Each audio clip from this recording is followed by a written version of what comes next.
Bonjour Michel Galabru, Bonjour. on est vraiment ravis de vous accueillir. Aujourd'hui, on peut le dire, vous êtes un très grand acteur. Ça vous fait plaisir? Oh oui, ça c'est gratuit, ça c'est vous qui le dites. Non mais c'est Ça vrai. dépend des gens. Il y en a qui diront c'est un bon acteur, d'autres je veux pas le voir, d'autres disent très mauvais. Les opinions sont très variées, très diverses. Oui, mais quand même, vous racontez que quand, par exemple, pour le gendarme de Saint-Tropez, on disait il va falloir des ringards autour de De Funès. Ah j'étais moi. C'était vous le moi, ringard? oui. Il ne venait pas les payer, le producteur, c'était normal. Déjà, De Funès était une petite vedette à l'époque. Je sais combien il avait touché. Il avait touché, c'était en anciens francs, hein. Il avait touché 8 millions anciens. Et moi, j'avais eu 6 000 francs pour le film, hein. 6 000 francs. Ça fait gagner Grand beaucoup acteur, d'argent à ce depuis, moment-là. hein. Vous doutez, hein. Ouais. Mais finalement, c'était un peu comme le curé de Cucugnan. Vous avez dit que le gendarme de Saint-Tropez, ça va être encore un navet. C'était sûr. Je me rappelle toujours Jean Rochefort, qui est un type charmant et très intelligent. Il m'a dit, tu vas pas tourner quand même cette connerie, il m'a dit. Parce que gendarme, ça fait gendarme de Champignol, gendarme, c'est... Jamais personne ne pouvait prévoir le destin. Surtout que c'était une idée simple. Et puis c'était pas génial, mais c'est comme les ch'tis, quoi. Ce sont des phénomènes de société qui... Il faut les analyser, ça touche le public, on ne sait pas comment, c'est mystérieux et on ne peut pas cracher dessus parce que voilà que ça dure maintenant depuis, je ne sais pas, 30 ans, 40 ans. Dès qu'un petit nez, on lui met ça sous le nez. On lui dit attention, il y a Gerbert. Il y a Gerbert, oui. Alors c'est mystérieux ces choses-là. Mais faire le dédain, dédaigner en disant oh non, c'est des phénomènes difficilement analysable, il faudrait comprendre. Oui, mais parce que c'était... On va parler de Pagnol dans quelques instants, mais pour quand même dire encore un mot sur ces gendarmes, c'était... Saint-Tropez, c'était pas votre truc. C'était la jet set là-bas, c'était pas... Il y avait des c'est nudistes. Justement, je crois qu'une des idées, c'est le contraste du gendarme banal de Curcurol-les-Olivettes, transplanté dans ce monde un peu artificiel, snobinard de Saint-Tropez. C'est ça, c'est le contraste qui a fait rire les gens. Et vous, c'était incroyable, c'est que vous n'étiez pas destiné. C'est surtout la personnalité de De Funès, parce que ce qu'on ne voit pas, c'est que De Funès a créé. Il y a des comédiens qui jouent, et puis lui, il a créé quelque chose de nouveau.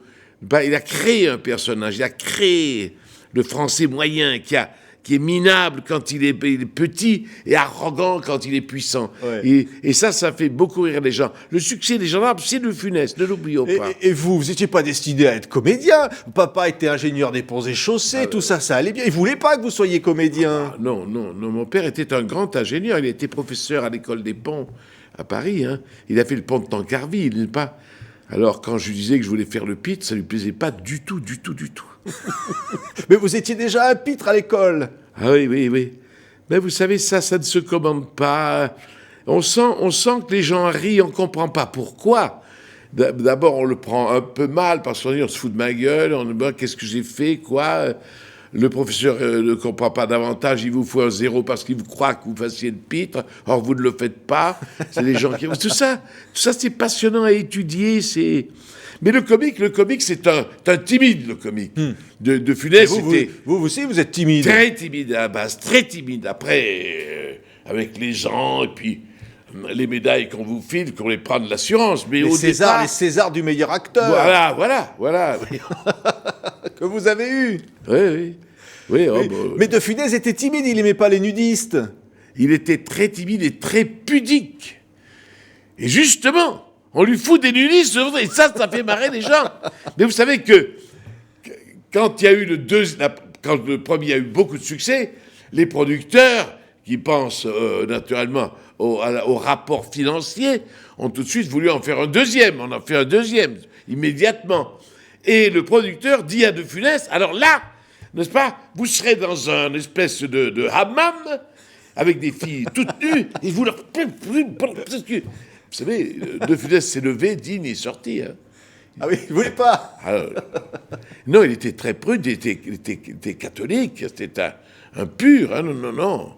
Et vous, Michel Galabru, comédien, mais d'abord vous rêviez de Molière, vous rêviez des grands classiques. Ah ben moi j'ai joué du classique, j'ai joué des conneries, c'est entendu, Oui. mais j'ai fait quand même 7 ans de comédie française, Mais oui. c'est-à-dire 7 ans de grands textes, de grands classiques. Et après, j'ai été au TNP chez Villard pendant 3 ans. Là encore, des textes. Alors après, quand pour améliorer mon ordinaire, on m'a reproché de tourner des pantalonnades, ça me faisait rire. Non, Oui. j'ai joué Mais pourquoi, de très beaux textes. mais pourquoi vous aviez fait des pantalonnades? Vous dites que vous étiez obligé de payer alors des pensions, des filles de joie, vous l'avez dit aussi. Mais c'est terrible ça. Mais bien entendu. Mais tout ça coûte très cher, n'est-ce pas? Très très cher. Surtout, comme vous dites, les filles de joie, car c'est pas la joie tous les jours. Hein. Avec les filles de joie, il faut payer. Oui. Oui. Et alors tous ces navets, tout ça vous a permis de vivre, mais dans tout ça, vous avez quand même, je le disais, le César du meilleur acteur avec Tavernier. Vous avez quand même fait des grands films. Vous avez tourné avec les plus grands. Ah oui, finalement, j'ai été un petit peu. Oui, il y a eu des gens très gentils. Tavernier. Tavernier, c'est l'intelligence, c'est le génie. Parce que c'est un très grand metteur en scène, et c'est le génie, c'est le type qui décèle. D'ailleurs, c'est un critique qui a mis ça. Le génie, c'est une critique. Pierre Billard, à l'époque, je ne sais pas s'il est toujours dans ce monde, mais c'était un grand critique. Le génie de Bertrand Tavernier est d'avoir découvert dans le ringard des gendarmes son assassin. Vous voyez? Oui, le ringard. Oui. Vous étiez Le génie de Tavernier. Ouais. Alors, le ringard, ça. Et effectivement, moi-même, j'avais du scrupule. À Tavernier, je dis parce que j'ai eu 1 an. Il m'a convoqué 1 an avant. J'avais peur parce que je disais, mais vous croyez, je vois plutôt du philo. Je disais, vous voyez, j'étais honnête. Hein. Et non. Et pendant ce temps, j'avais tourné des conneries. Et je me disais, s'il les voit, je suis foutu. Il va pas vouloir. Il les a vus. C'est un type très intelligent. Il les a vus, ça n'a pas ébranlé du tout. Il avait son idée. Ça, c'est formidable. Et alors, ce qui était merveilleux, Philippe Noiret a été merveilleux avec moi pendant le tournage. C'était mon partenaire. Il a été vraiment exceptionnel, comme de type charmant d'ailleurs, intelligent, très grand acteur. Et il m'a soutenu, Et alors, tous les deux, un soir, dans l'hôtel, pendant qu'on tournait, ils m'ont dit, alors Michel, maintenant tu vas nous jurer que tu ne tourneras pas de conneries à partir de ça. Et j'ai juré. Et le soir, j'avais ma femme qui me téléphonait, ma première femme qui me téléphonait pour m'envoyer aux Indes pour tourner une connerie, mais très payée. Alors je dis non, c'est pas possible, non. Puis le lendemain, elle leur a téléphoné. Oui, mais on invite les enfants aussi au voyage et il y a un défraiement pour chaque enfant. Ah oui. Et alors, on aura une auto particulière. Non, je peux pas. Et en tout cas, on vivra dans un palace au Taj Mahal. Non, je peux pas. Vous voyez? Et à la fin, j'ai dit oui. Et alors, j'étais très gêné vis-à-vis de Bertrand à mon retour. Et il m'a dit simplement ces mots, c'est beau les Indes. Pagnol, vous jouez formidablement au théâtre. Jules et Marcel, évidemment, c'est Rému et Pagnol. Quelle rencontre! Évidemment, on va parler également après de La femme du boulanger, que vous continuez d'interpréter. Mais Jules et Marcel, cette correspondance comme ça entre cet acteur incroyable... C'est miraculeux, ça, parce que ce sont les petits-enfants, Nicolas, Pagnol, et les petits-enfants ou les petites filles de Rému, je ne sais pas exactement, qui ont découvert ces lettres qu'il avait dans la famille. Et le formidable, c'est que ce sont des lettres qui se répondent. Ils auraient pu trouver des lettres qui n'ont aucun rapport l'une à l'autre. Elles ont un rapport, c'est des réponses quelquefois. Et on doit à l'auteur Triardi, qui a fait un très beau travail en rassemblant, en faisant un spectacle. Et puis, Cobert qui est marseillais, Cobert qui est un grand acteur. Hein. Cobert, c'est un très grand acteur. Pendant 25 ans, il a paru seul sur scène avec d'immenses succès. Et bien, ce Cobert-là fait Pagnol. Et il le fait très bien parce que Pagnol avait cette espèce d'accent Alors, il y a l'accent marseillais, l'accent populaire, bien entendu, mais il y a l'accent de la gentrie marseillaise, de la noblesse ou du bourgeois, qui s'exerce un peu. C'est très dur à faire, ça, On non? dit parler pointu. Oui. Parler, ah, Lyonnais, monsieur. D'ailleurs, Rému, à un moment donné, se fout du Lyonnais. Et Pagnol avait, et Cobert aussi, a très bien chopé cet accent qui est teinté. C'est très joli, d'ailleurs, parce qu'il y a des sonorités marseillaises, méridionales, et en même temps, il y a le mélange de l'Île-de-France. Et Rému, alors comment on est ce Alors, Rému, ce Jules? Rému, naturellement, c'est un monstre sacré. Alors maintenant, ils essayent de vous dire qu'il n'y a plus de monstres sacrés à l'heure actuelle, peut-être Depardieu, mais sinon, il n'y a plus de monstres. Il y a de grands acteurs, un Michel Bouquet, Duléry, c'était extraordinaire aussi.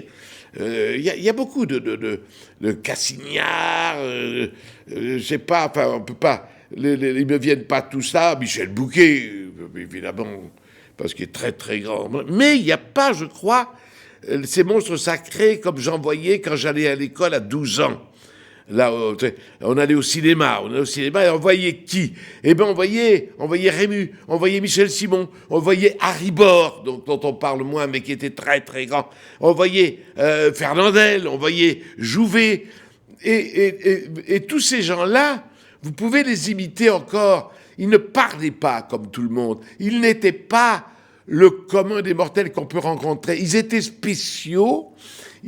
C'était tout un univers. C'était même, j'appelle ça des acteurs symboliques, parce que Rému, quand il paraît sur scène, c'est pas simplement César de Marius, c'est tout Marseille qui rentre, ou toute la Provence. C'est ça, c'est tout ça.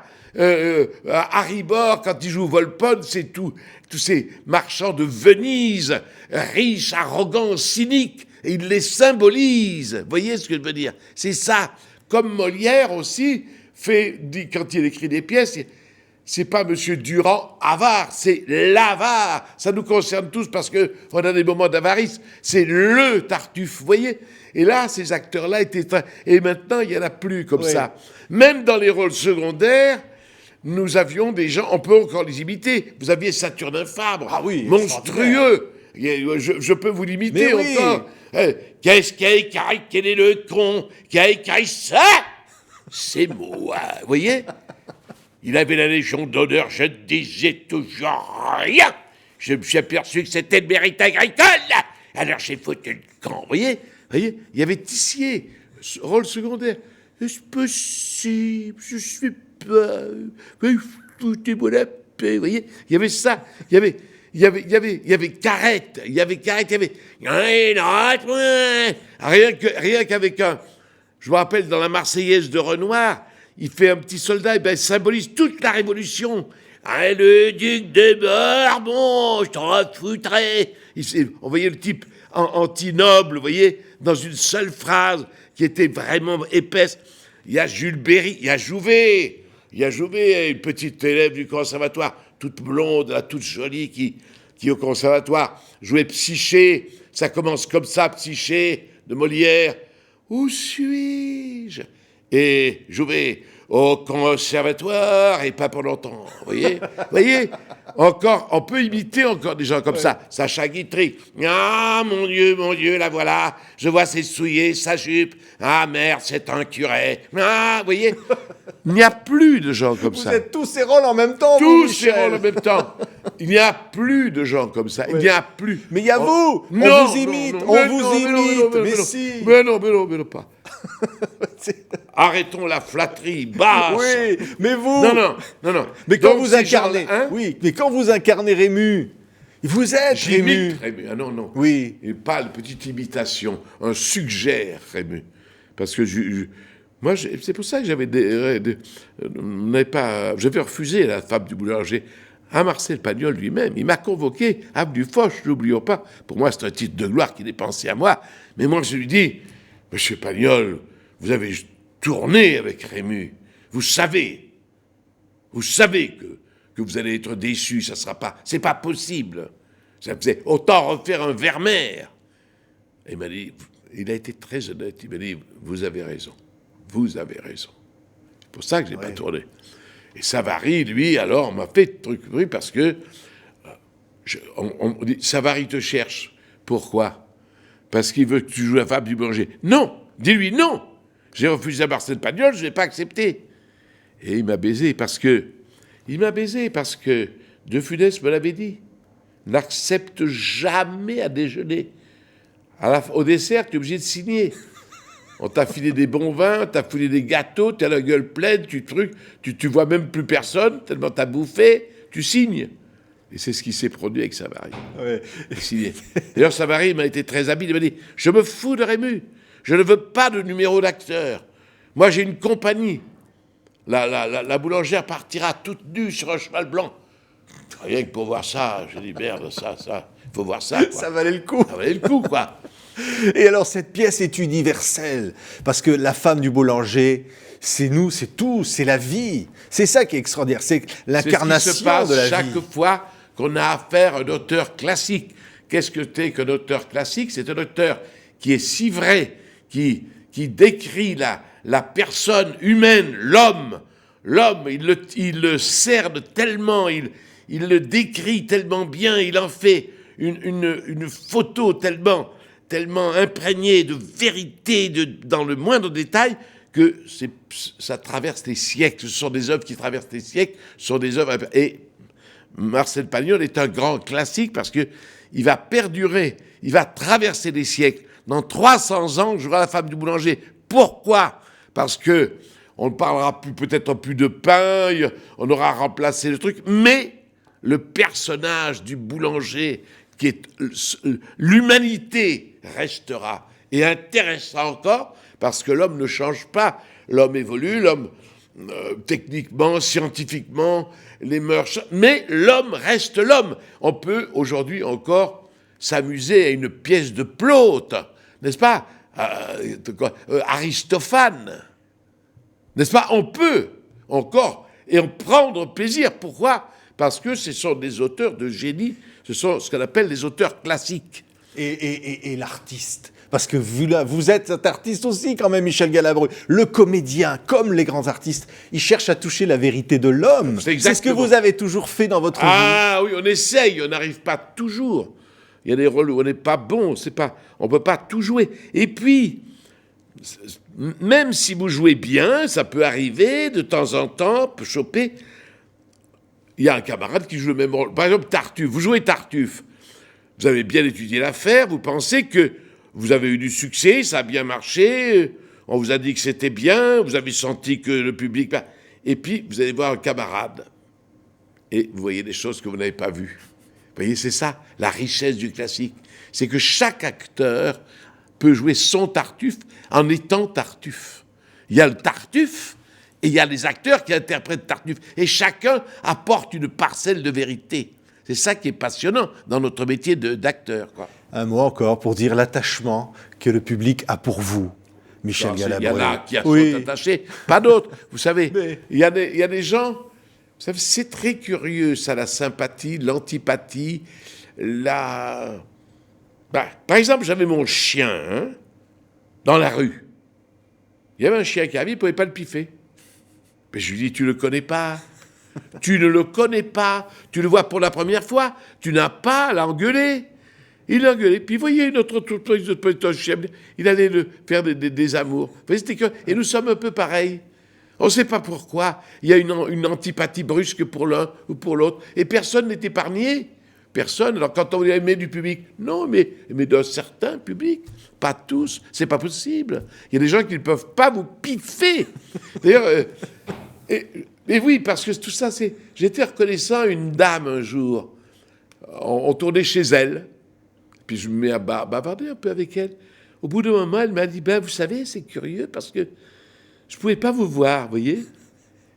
Et je vois quand même que, non, vous n'êtes pas si mal que ça. Vous voyez? Parce que, oui, les gens ne connaissent pas. C'est de l'a priori. On ne peut pas voir quelqu'un a priori. Il n'y a pas de raison. Ce sont des sensations. On a été créés comme ça, voilà. Merci Michel Galabru d'avoir été créé comme ça et d'être comme ça, parce que c'était vraiment un grand plaisir de vous entendre. Pour vous applaudir, la femme du boulanger, Jules et Marcel, sur scène, encore et toujours, jusqu'au bout, vous n'arrêterez jamais. Hein. Ah, oh, si, parce qu'à un moment donné, clap, Comment on ça vous dit, clap de fin. Voilà. Il faut demander à un moment donné le clap de fin, parce que c'est la fin. Merci Michel Galabru.